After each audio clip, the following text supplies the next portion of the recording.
know you are also someone who identifies not just as highly sensitive, but also a high sensation seeker. And so I'm wondering how do you navigate those two parts? Yes, lucky me.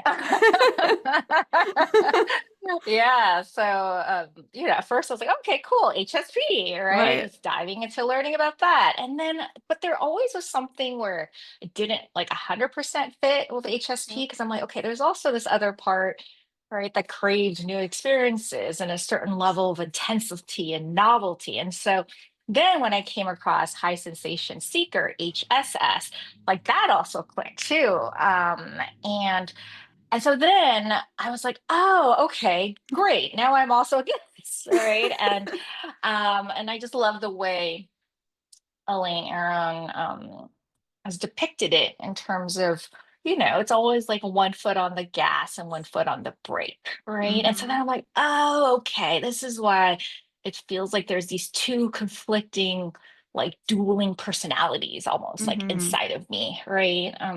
And that I started to notice a pattern of like for myself and my clients of those who identify as HSP, HSS, through the big five Mm. personality traits within Yep. psychology. So, the OCEAN, Yep. acronym. Hmm. So I tend to notice that, like for me personally, I scored super high on openness to new experiences, like 99th percentile, right? But then I also scored pretty high on, I don't like the word, but it's still neuroticism, right? Yes. On the N, right? Which I'm like, they Yep. really should change that. But Yes. and so I know that not all HSPs score high on N, but definitely I've Hmm. noticed a pattern in myself and clients who like score high on O and then also score high on N, Hmm. right? Because like we're the folks who like want to bungee jump or maybe do something new, right? But then we also Right. worry about everything that could go wrong, right? And then sometimes talking ourselves like out of it, like entirely. Hmm. Right. So I think adding that HSS side really then helped me to understand, oh, okay. So when I was younger, I definitely leaned more into that HSS side because that was like Hmm. more acceptable, right? Yes. It was the side that was like adventurous and outgoing and that studied abroad and joined the Peace Corps and climbed mountains and all sorts of adrenaline sports, right? And Hmm. I definitely put myself in these like unfamiliar or sometimes risky situations Yes. because I loved the stimulation and the newness, and also age helped as well, right? Youth. Mm-hmm. Sure. But I don't think I realized that I was masking a Mm. lot because I would just push through, Yep. crash, Yep. burn out, and then like need solitude, to recover. And definitely this was before I understood the dialectic, right? The like Mm. both and. Right. Right.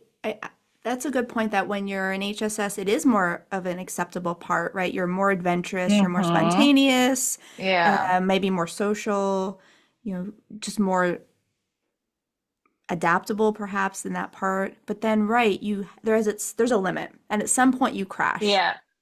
Yes. What Yes. I does think I that look like? confuse. Yeah.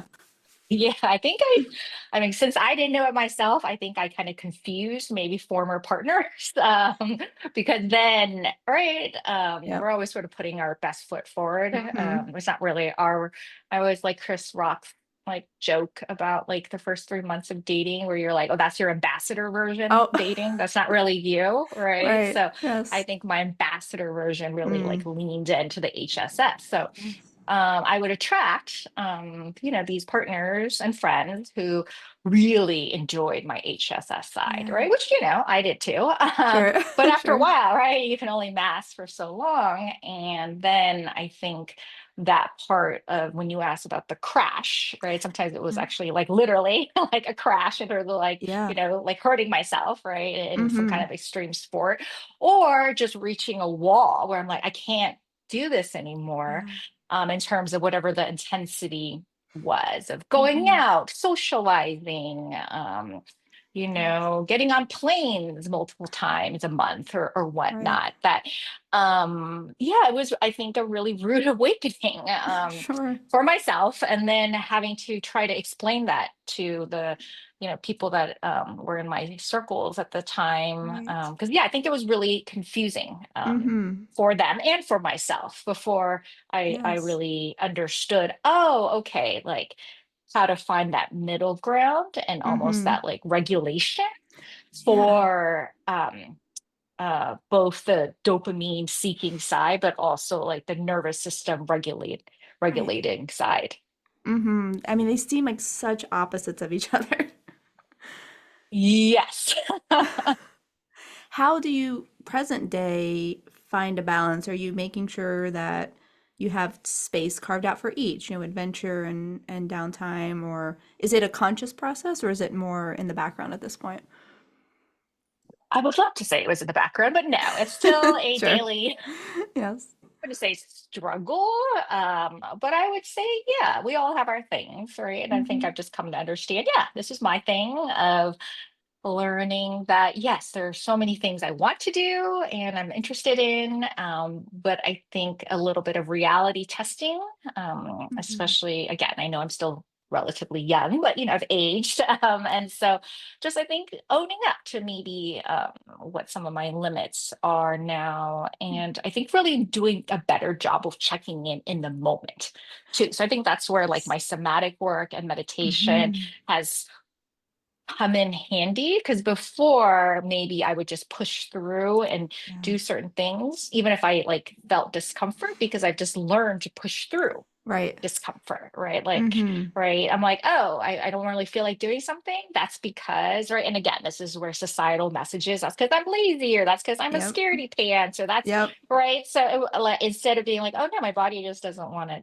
do it. And so now I think I'm much better about honoring like Hmm. where I am. And even if it's not what I planned, or Yeah. right, but if I wake up that day and I'm like, oh wow, my body's really hurting, or this is what my Hmm. body needs, and really having, I think, the confidence to and the respect of myself Hmm. to myself to be like, okay, well, this is where I am today, and then to communicate that Yes. to others as well. But it's definitely something that with practice has definitely got easier. Hmm.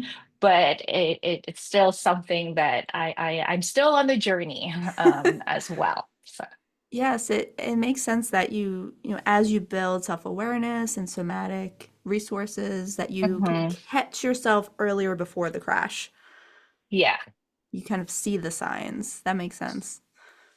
Yeah, maybe part of his wisdom as well, right? Where now I'm like, okay, if I go out on a Friday night and I do this and I do that, I'm probably not going to have this energy. Or if I Yep. schedule this many clients in a row, that's probably not going to be right. So I Right. think, yeah, a little bit more, maybe a little bit of wisdom kind of has come in as well. Once you kind of have a certain number of data points and Yes. experiences, right?